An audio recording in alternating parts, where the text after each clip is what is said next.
We're back here, WHIP Radio in Philadelphia. We're going to tip off the 2015 Temple basketball season with a familiar friend of the Temple University program, and that was the starting point guard for the Owls last year, as Temple is ready to start their season in Annapolis, Maryland, as they will play the #1 ranked team in the country in the UNC Tar Heels, and that's Will Cummings. Will, Zach, Gelb, and Mike Zahn here on Temple's campus. How are you? Hey, I'm doing good. How are y'all? Well, we're doing great, and we appreciate you giving us a few minutes today. So everyone has to graduate college, and you eventually have a new profession, and that's in the NBA D-League. How has that transition been, and do you at all miss your time at Temple University? It's been good. I've been doing a lot of different things as far as I was able to go through NBA Summer League, and I was fortunate enough to go to training camp and go through preseason with the Houston Rockets. So, and I think that really made the transition easier, just getting the experience that some people don't get when they just go overseas or they go straight to the D-League. So, overall, it's been a great experience. I'm enjoying playing basketball for a living, and I don't really have any complaints. As far as Temple, I miss Temple, of course. I was there for 4 years, so it's like home, and I'll get back there sometime this year. What needs to improve with your game now that you're in the D-League? I would just say really just still doing what I'm doing as far as getting to the basket whenever, and just being able to just knock down the three ball consistently. That's really the system that I'm in right now with the Houston Rockets D-League team. Every team's different. So you kind of transition your game to whatever team you get traded to or land with or be called up to. So, but right now it's just playing with confidence and just making plays right now and just trying to get wins. That's pretty much all right now. We're talking to former Temple basketball player Will Cummings, who played here all 4 years of college, and now you are in the D-League. How are you adjusting to life in Texas? It's cool, man. I do what I do every day for that I love to do every day for a living. So I really don't have any complaints. In Texas, I'm in an apartment, just waking up playing basketball every day. So it's not really anything special. I just no complaints from me. I'm just doing it. I'm having fun every day. Now, you also had to adjust from life from Jacksonville, Florida to Philadelphia, and ESPN analyst Seth Greenberg said that you embodied what it meant to be a Philadelphia basketball player the most. Obviously, you know all about the rivalries, and a ton of your teammates came from either New York, Pennsylvania, or Maryland. How does it feel to hear a compliment like you play the most Philly basketball? It's pretty cool. I would say that really helped me a lot. Just making that jump from Jacksonville to Philly. I would say it gave me that grit that I kind of needed to be able to use at the next level, and just be able to just hold your own and compete and grow as a basketball player at the NBA level or even other levels. So I would say that really helped me. I'm glad I wouldn't change it. I'm glad I came to Philly. I would say that really made me who I am today, pretty much. So Temple starts their season up against the #1 team in the country, and at your time at Temple, your sophomore year you beat Syracuse at Madison Square Garden. Your junior year you beat SMU at the time. They were a top 25 team. And then last year you went out with the bang, beating a top 10 ranked Kansas team. What makes Temple so good in these big games going up against these top 25 teams? I would say just the mindset that you want to compete at all times. At the end of the day, rankings are just numbers. You still got to tie your shoes the same way. You still got to put the ball in the basket the same way everybody does. So I would say just the rankings don't really mean anything when you step on the court. I would say that just for the media standpoint, for people to just rank teams as they feel that they might be. But as players, you really don't look at that. You kind of look at it as every game just a game, and you want to win every game. You don't go out and go to games thinking like, man, hope we win this game. You're really thinking you want to win every game. So I would say just with that mindset, that probably just allowed us to beat those teams that were considered to be the top 25 teams in the country. But in our eyes, we thought we were better than every team we played against. UNC won't have Marcus Page, but still they have a lot of depth on that team with the amount of All-Americans that they're able to recruit on a year-in and year-out basis. How difficult is it to prepare, though, for one of those teams that have so many All-Americans on their roster? Honestly, I really don't think it's not really that difficult. I don't really know who UNC has on the team right now besides Marcus, because I was able to compete with him in the Chris Paul camp before my senior year. So that's one person I really know on their roster. But I would say, I mean, you don't change anything as far as preparation. People think that you change your preparation just because you're playing a ranked team or you're playing a team that's not really supposed to be good. But you go to every game really prepared the same way. You do the same scout. You read. I mean, you watch each player's tendencies and everything like that. But you don't really.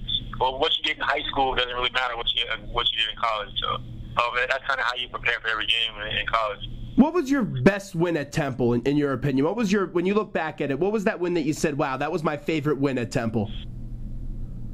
My favorite wins? Dang, we had a couple of those, man. My favorite win, I probably would say, I would say the Kansas win, just because I felt like that was I was able to leave my mark on Temple. It's that signature win that everybody kind of needs while they're at Temple. I would say that was probably my favorite win that we had with the court storm and having just all the festivities like that. As Zach mentioned, there's a ton of different teams that you were able to beat in your 4 years here, all of which were ranked at the time. How much contact do you have with Fran Dunphy, who really is a mastermind and has helped you guys get over some of these bigger hurdles? Oh, I mean, I talked to Coach Dunphy maybe like 2 weeks ago, a week ago. So yeah, he's still. I mean, it's like a lifetime bond. I mean, you don't just go for somewhere for 4 years and leave, and you never hear from the coach again, nothing like that. He called and checked up on me. He was in Houston when I was down there for training camp, so he called and checked up on me while he was out there recruiting and stuff like that. So, yeah, I definitely talk to Coach Dunphy as much as we can. He's obviously busy teaching and then has a whole season ahead right now, but he definitely does still give me advice and well wishes and stuff like that. So we still do communicate. What would you say to some of the incoming freshmen that are trying to make this team? What advice would you give to the younger Temple players that are about to start their journey here at Temple University? I've really already I've talked to those guys. When I was up there for my senior year, they still came through after games and they came to watch games. And I would say really my advice to them is just you really have to work hard. Sometimes it's not going to go your way of playing. You're not going to come in and play 30 minutes. You're not going to play the whole game like you did in high school. You just really got to stay the course and then put your work in before and after practice, on off days. And I just tell them, just look at me. I'm just a living testament of how you start from the bottom and you just kind of work your way and keep getting better every year and kind of trying to achieve your goals at the end of that. So I just have to keep working hard and good things happen. Those young guys, they're going to get minutes this year, and Aaron McKee was saying we just don't know how early in the season they're going to get those minutes. You've seen LaVon Alston, you've seen Trey Lowe and Ernest. You got to interact with them. What impresses you about them with their basketball talent? I would say those guys, I mean, they're really athletic. I know Trey Lowe's super athlete. I've seen film with him, he was doing crazy dunks and stuff like that. I would just say, I can't really tell you too much just because I haven't seen them as much. Just because when they were in high school and I was a senior. But I would say, I mean, they're going to fit in well. It's just the system at Temple. You just don't go in and kind of do like your one-on-one thing. So they recruit for a reason. Coach thinks the attributes will definitely fit into the system. So, I mean, they're going to go and do what they have to do to help win games. We're spending a few minutes with Will Cummings, former Temple Owl, now with the Rio Grande Valley Vipers. And Will, Josh Brown, he's going to be that next point guard here at Temple University. You obviously have a close relationship with him. Khalif left, though, and then you were that guy that looked to step up in the backcourt along with Dalton Pepper at the time. A lot of people have high words of praise for Josh Brown. We got to see him play a lot of basketball last year. Why is he the right guy to continue the success of the Temple backcourt? I would say Josh. I mean, it's just the way how you go about that Temple. You come in and learn from the guys before you. I learned from Juan. I learned from Khalif. And Josh learned from me. I mean, you just kind of grow each year as a basketball player, and you kind of know what you got to do. He knows the system. He knows what he has to do to win ball games. He kind of seen how I control things on the court, and he was on the court with me at the same time. He was actually out there in late game situations. He had a buzzer beater versus Memphis. So I mean, he has the experience to do what he has to do to lead the team this year. And And it's just funny because, everybody gets like the question marks. Is he going to be able to lead the team? Is he going to be able to do all this stuff like that? But I had the same question mark after my sophomore year, if you can remember. So you really got to go out there and play the game of basketball, and all the question marks and everything like that to take care of yourself. But he's going to do a great job. He's well prepared. He's a hardworking guy. And I'm sure he's done his work in the offseason and preparing for the game tomorrow. Fran Dunphy always talks about how he's the most diligent player on the team. He's one of those guys, to use those cliche, that he's the first player in the gym and the last player to leave. Just being around him, how does he work hard? Like give me some examples of how he works hard. You get there early. You get your shots up. You kind of work out. That's a different way you work hard. I mean, off season, you make sure you get extra conditioning because you got to play probably around 35 minutes. So you got to make sure you're in great shape. It's just different ways that you prepare yourself for basketball games and just making sure you can last the whole season. I mean, he does his work. If anybody works as hard as me, I would say Josh is right there. So. Your first 2 years at Temple University, the Owls make the tournament. Then you had a little bit of a rough patch in your junior year. Your senior year, you guys make it to the Final Four of the NIT. What does Temple need to do if they want to make it to the big dance again?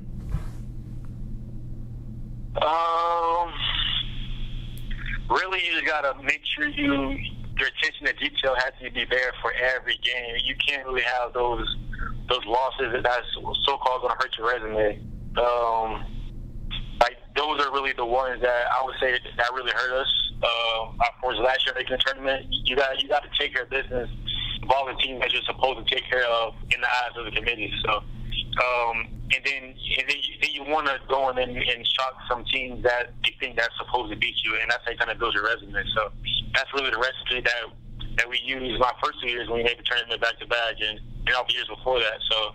And then that's where the rank wins come into play, where you upset teams, and that's what really puts you in the tournament and gets your seed higher. So I really think that's the recipe that you have to use. Just take care of business on the team that you're supposed to win. You can't drop those, and just and beat the teams that they think you shouldn't beat. They changed the shot clock, and you got a chance to experience that change of shot clock in the NIT. It's now 30 seconds. How does that 30-second shot clock change the game for you when you experienced it in the NIT? I would say it made it faster. We were just a faster pace. We were you passed the ball 2 or 3 times around the perimeter, and it's 10 seconds left, so you had to go to a pick and roll scenario, like late shot clock. So I would say that's the really only thing. It just speeds the game up. You score more points, you get more shots up. It's just a fun way to play. I really liked it. I think my scoring went up a lot in the NIT just because the shot clock was quicker. And we scored a lot more points as a team, and everybody was just playing quicker. We had more pace and everything like that. So I would say that the shot clock just it helps the game, and it cancels out the stalling and everything that teams like to do and kind of playing zone and all that. With that increase in scoring because of the shot clock change, you also have an increase in possessions. You guys lost a lot of offensive talent with guys like you and Jesse Morgan graduating. Quinton DeCozy is going to be looked for as that consistent guy, and he's been a bit inconsistent here at Temple. Do you think Q could be a consistent scorer for Temple this year and do it over a course of many games for Temple? Yeah, definitely. He's definitely gonna do what he has to do to win ball games. He's gonna click. He's gonna figure it out. It's one of those mental things that you have to prepare yourself every game and be able to just be consistent. Those guys are gonna come into their own, and they're gonna do what they have to do to win ball games this year. I have no doubt about that. It's just a learning experience. Everybody went through it. I wasn't consistent until my probably junior year. Even struggled then. And struggle early in my senior too. So it's just a learning experience. You have to just learn how to mentally stay consistent throughout games and pick your spots and all those different type of things that people don't really know about. But it's just a grind. I mean, those guys they'll be fine. I'm not really worried about it at all. Will, final one here before we let you go as we're talking to Will Cummings. I have to end you on a little bit of a silly question. I saw your Twitter the other day, and we know we both have a mutual friend of Josh Fisher, who's a Temple basketball manager, and you asked if Josh Fisher should have a girlfriend, and it was a question of yes or no. What's your answer to that question? Well, the question, the poll originated from, I was talking to him probably like one night just on FaceTime. It was just, he asked me, did I see like the new feature on Twitter? And I always joke with him and stuff like that. He's one of my best friends. So I just put a poll out there, and the kind of joke was to see how many people would vote on it, you know, and they say yeah, and then see if it was like the results would come back. And it was just an inside joke, pretty much like that. But yeah, it was just me and him being fun on Twitter. That's all it really was. That's absolutely great. Well, Will, we appreciate a few minutes. Best of luck in the D League, and I'm sure we'll be watching Temple all throughout the season. Thank you. Appreciate it.